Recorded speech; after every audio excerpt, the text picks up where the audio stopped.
নমস্কার বন্ধুরা, আহারে বাহারে চ্যানেলে আপনাদের স্বাগতম। আজকে আমি রান্না করব আলু বেগুন ডাঁটা দিয়ে সর্ষে বাটা ঝাল। আপনারা ভিডিওটি দেখতে থাকুন।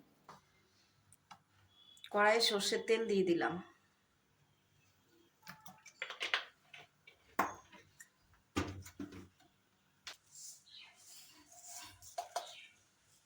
তেল গরম হয়ে গেছে, কালো জিরে তেলে দিলাম।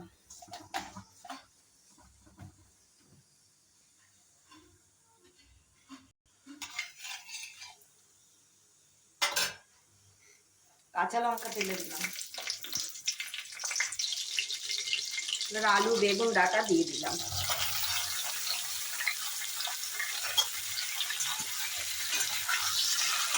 একটু তরকারিগুলো একটু ভাজা ভাজা করে নেব। সর্ষেটা আমি শিলনোড়ায় বেটে নেব।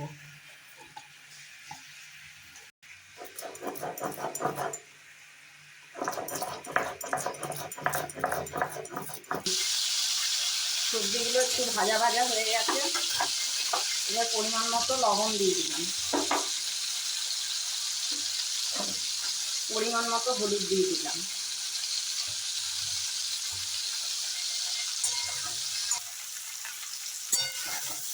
তরকারি কষানো হয়ে গেছে, গরম জল দিয়ে দিলাম।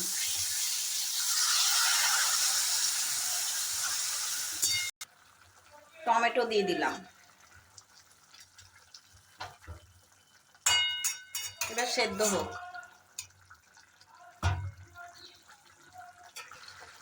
সর্ষে বাটাটা দিয়ে দিলাম। ওপর সর্ষে বাটার ঝোলটা দিলাম ছেঁকে।